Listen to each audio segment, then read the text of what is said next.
Welcome from Caregiver Cloud to our course on Gentle Teaching number 2. Gentle teaching is a method that emphasizes compassion, trust, and companionship. These qualities are helpful in all human relations. Gentle teaching is a basic component of patient and client care.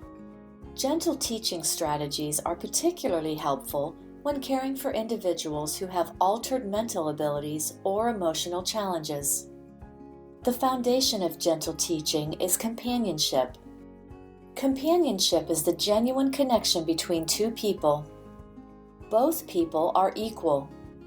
The caregiver-to-patient relationship is unconditional, meaning that no matter how the patient behaves or feels, the caregiver responds with kindness and respect. Companionship relies on our ability to have an unconditional relationship, not one that uses punishment when we judge the patient as being inappropriate.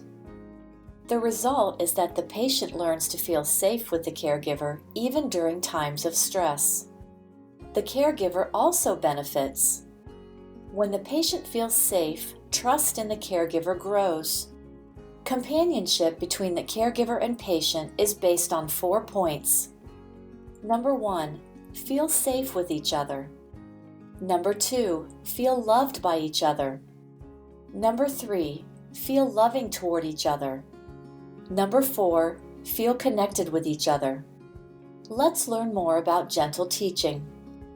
Gentle teaching does not permit punishment as a way to change behavior. In order to help a patient feel safe and secure, the caregiver is encouraged to offer social rewards.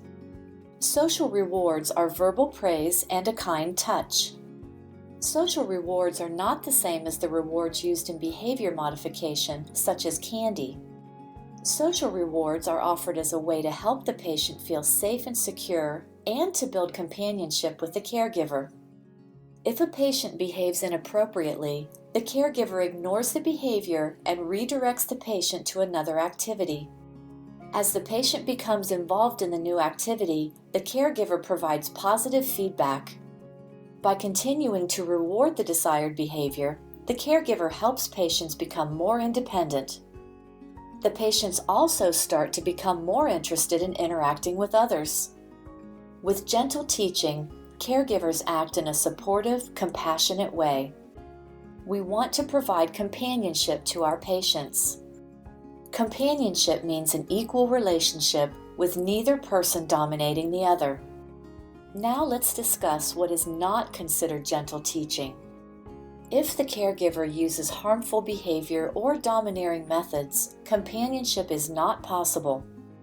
One harmful behavior that does not support companionship is punishment. Punishment is never appropriate.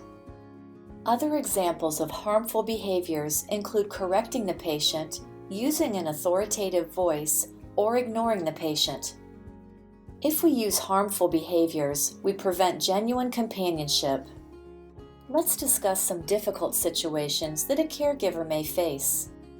We'll start with the combative patient. Patients with dementia or conditions such as stroke or brain injury may become combative. Combative behavior is not meant to hurt the caregiver, and the patient should not be punished. The patient may be confused. The patient may not understand that the caregiver is being helpful or that the activity is routine, such as eating or bathing. If the patient attempts to hit or attack you, protect yourself in a non-violent way, such as putting your arm out to deflect the blow. Don't say anything about the behavior, and quickly direct the patient to another activity, such as taking a walk or sitting down for a moment. Speak softly to the patient. If possible, touch the patient in a reassuring way. Avoid changing the schedule of a patient with dementia or a brain condition. Also, try to determine what situations trigger a combative episode in order to prevent others. Another difficult situation can occur if you notice that your patient is refusing to participate in activities that they used to enjoy. When a patient refuses to participate in activities, focus is on the patient, not the behavior. Companionship means that you should not act as an authority. You cannot force a patient to participate. Instead, continue to offer support to the patient as well as praise for participation. Gentle methods, such as guiding a patient to an activity, will help patients feel safe and secure. As the caregiver, you can make sure that the daily schedule matches the patient's energy levels. Ask other caregivers to encourage participation by all patients. It is important that all caregivers reward positive behavior.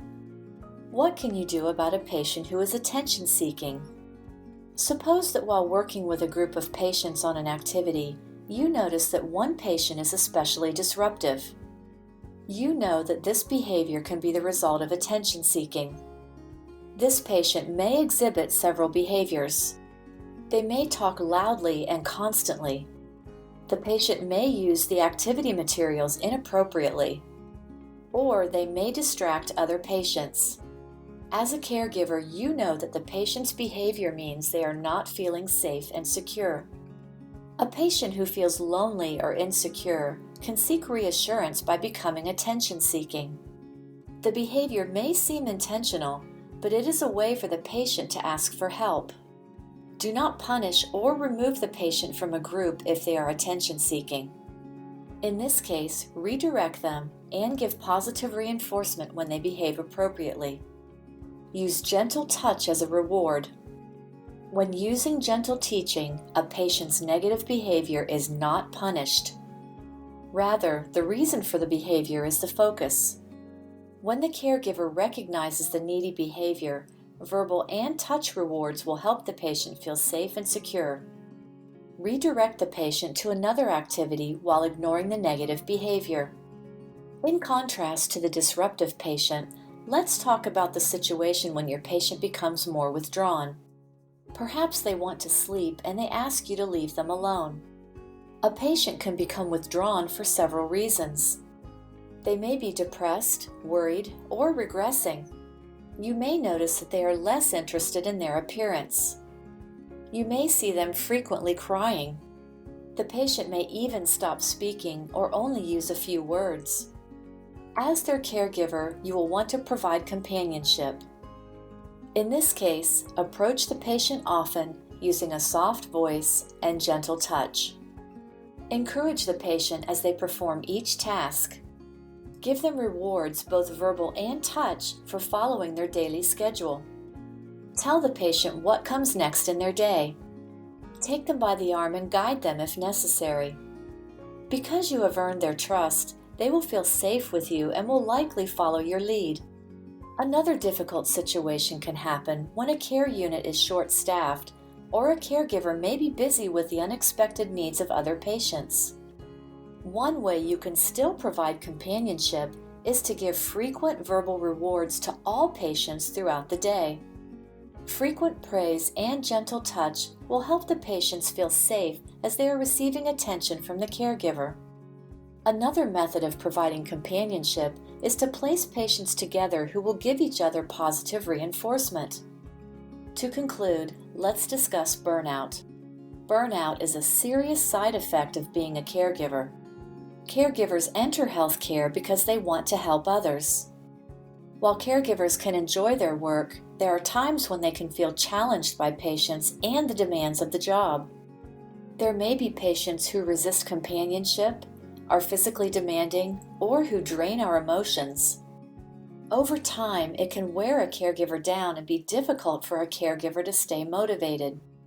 In order to prevent the mental and physical exhaustion of burnout, caregivers should understand their emotions when working with patients. If you find yourself feeling anger or irritation when dealing with a patient, ask yourself why you feel that way. Perhaps you may be experiencing burnout. What can you do to avoid burnout? Taking care of yourself is important. Make sure you are eating well, sleeping enough, and getting some exercise. By taking care of yourself, you are able to give excellent care to your patients. Finally, spending time with your family and friends will maintain a balance between your personal and professional life. This concludes the Caregiver Cloud course on Gentle Teaching number 2. Copyright 2016, all rights reserved, Caregiver Cloud, LLC.